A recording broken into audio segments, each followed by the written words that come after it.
Hello and welcome back. I am Jonathan Mathis, the sports judge. I'm here with you on this fabulous Friday. Hope you guys are having a great Friday. Thank you for checking out the content and supporting the channel. If you like the content and enjoy sports commentary, make sure you like and subscribe to the channel. Congratulations to the OKC Thunder on winning the Western Conference Finals. It's not the first time this season that I've talked about how good of a team OKC is. They're a fun team to watch. I think we can stop with the disrespect. It's a shame that all of this disrespect is being shown instead of an appreciation for greatness. When you think of a team as young and exuberant as OKC, we generally know that this team is positioned for years to come to win championships. They're built on physicality. We know their relentless pursuit of turnovers, forcing opponents into mistakes and creating opportunities to score in transition have become more critical components of a strong team defense. It's the statistically, the best defense the NBA has seen in a long time. Everybody is connected and engaged. The Thunder, their objective is to force turnovers and score the ball in transition.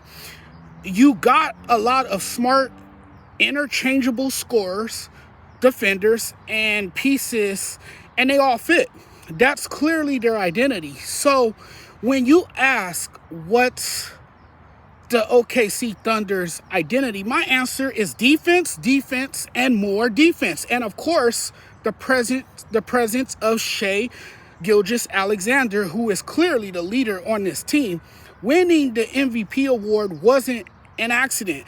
SGA earned it with his top-level play all season, quickly emerging into a two-way superstar. Imagine what the Clippers could have done or would have potentially looked like if they never traded SGA to OKC. So if you look at where the Thunder are right now, you've got to start to wonder to yourself, what if?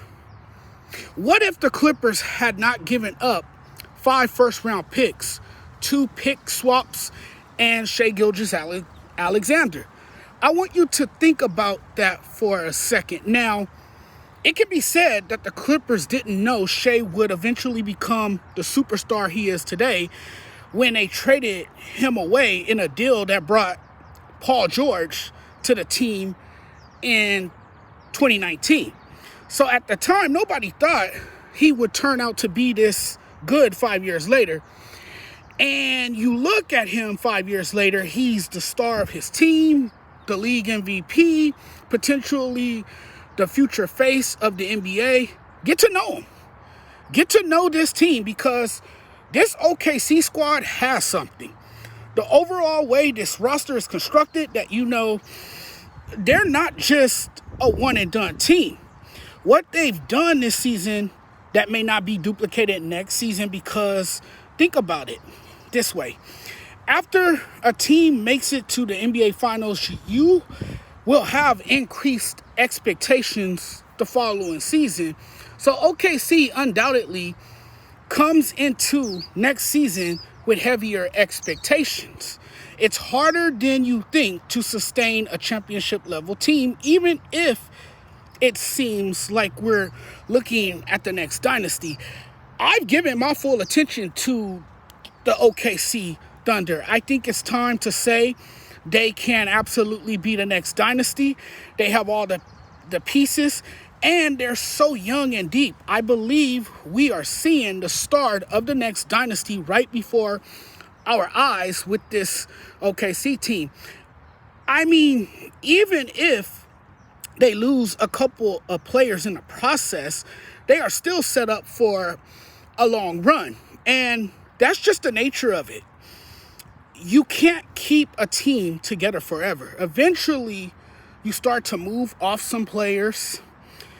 free agency comes up for players that can't test free agent waters, and they leave.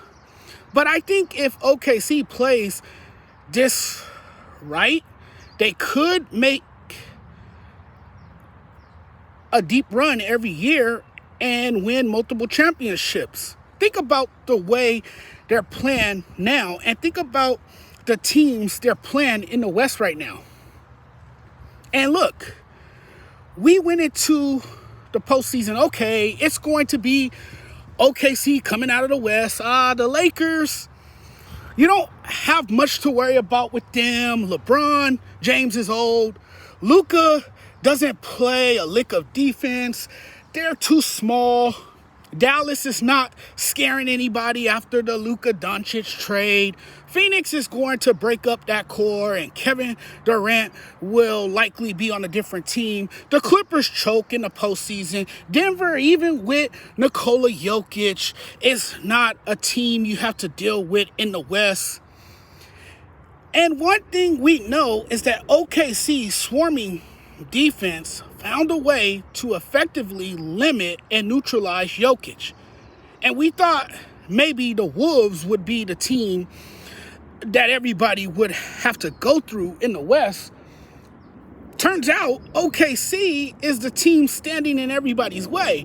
I don't feel the way I did about the Minnesota Timberwolves, a team that has very good players and is known for its physicality, but their star, Anthony Edwards, who proved that he's too immature and not ready to lead a championship team. Ant is the next MJ. We just figured out Minnesota would be the next team to end OKC's season because his play style resembles Michael Jordan. We just figured that this team would be the next team in the West, that the team that would come out of the West because his style of play is just like Michael Jordan, or we'll just crown the Wolves prematurely because Ant's mentality reminds you of MJ. You had no idea what you were getting into every night with Anthony Edwards. I don't think he played well at all. And to have the poor shooting nights he had in the conference finals generally is a recipe to get sent home. We've talked all postseason about their third quarter issues, their struggles to close out quarters, and Edwards not shouldering the responsibility. You just didn't get nearly enough from him. There were so many things that I just didn't understand. You can't call yourself a superstar and not try to be more engaged and let your team down like that. I don't feel sorry for him, and I definitely don't want to hear any of the excuses or that he didn't get enough touches. You know how important you are. And part of it is because, again, OKC defense stifled Edwards. He was out of position, and he was not demanding the ball, not attacking the paint, a lot of hesitation, and that's just what it turned out to be. And that's when you're not at your best. It was just a laziness and a sloppiness and a failure to realize what you're doing. He's unreliable in so many ways. He's unreliable emotionally, and he's unreliable from a physical point of view. The killer instinct that you need to beat a team, which Shea had, did not exist for the Minnesota Timberwolves. I honestly thought, if we're looking at this from an individual standpoint, that SGA dogged Edwards. This was Ant's moment to prove to the basketball world that he can be the face of the league.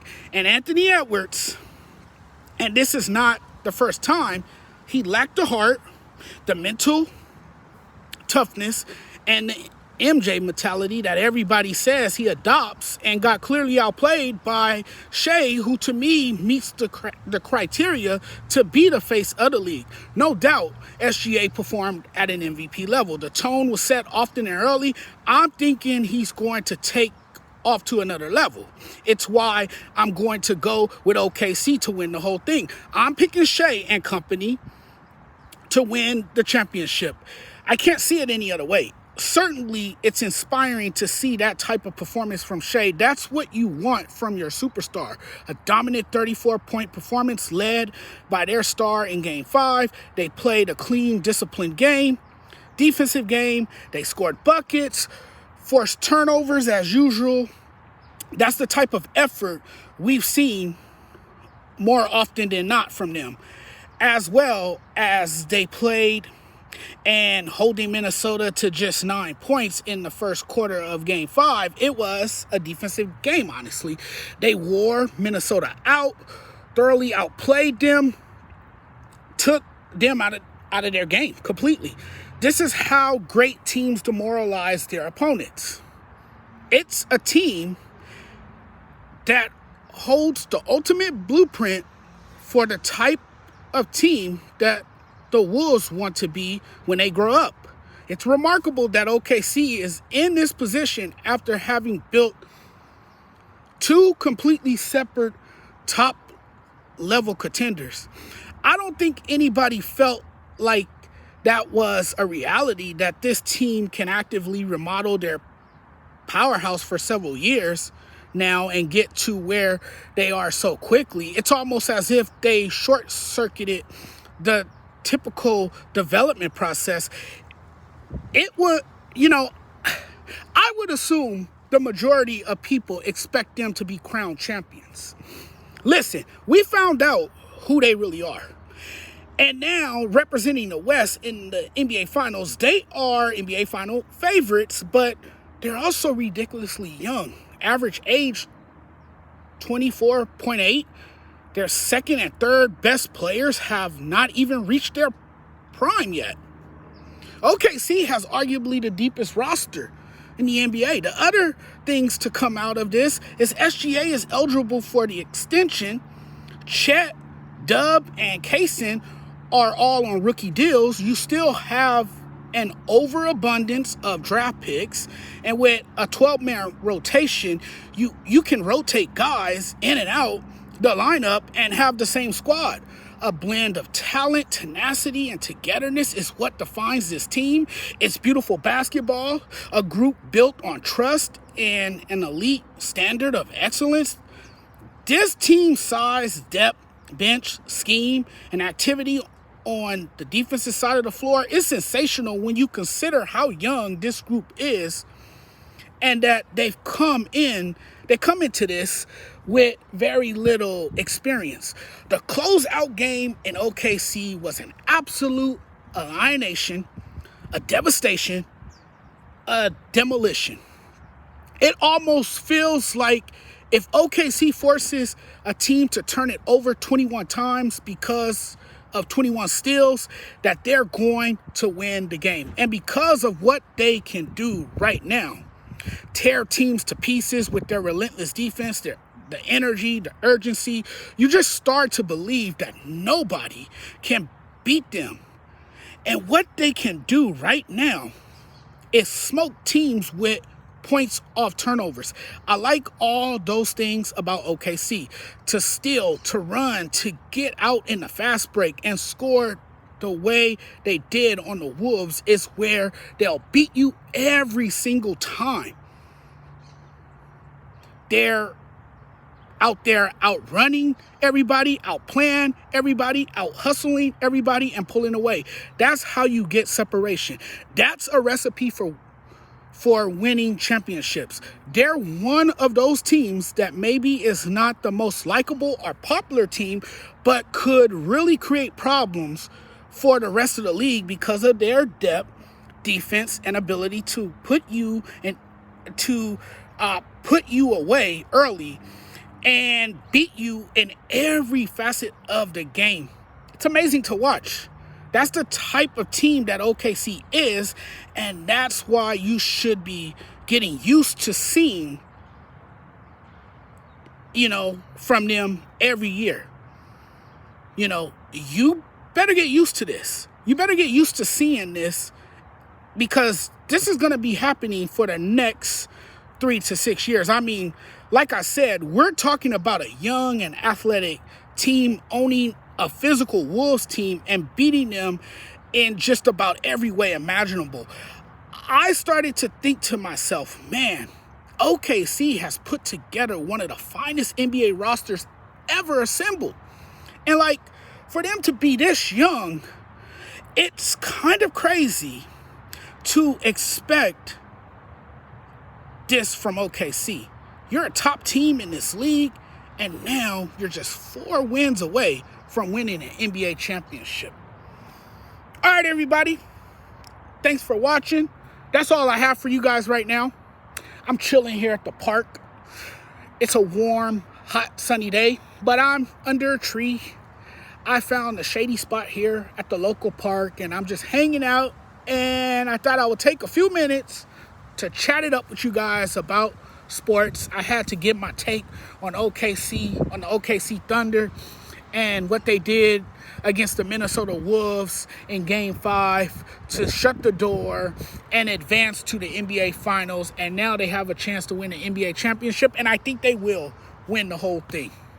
I don't care if it's against the Knicks or if it's against the Indiana Pacers. Whoever they meet from the Eastern Conference, I put my money on OKC to win the whole thing. They're just that damn good. All right, everybody. You guys have a great day. Enjoy the rest of your day. We'll talk again soon. I'm checking out of here now. Before I go, make sure you guys hit the subscribe button. Make sure you guys like and share this content. And make sure you, come back for more great sports content. Because I'm always talking sports. I always have something to say. And you guys can hear my voice whenever you guys please. If you guys hit the subscribe button. And if you guys follow me on TikTok. And also follow me on Instagram, SportsJudge85. And follow me on TikTok, The SportsJudge85. All right, everybody. I'm out of here. Enjoy your Friday. Have a great weekend.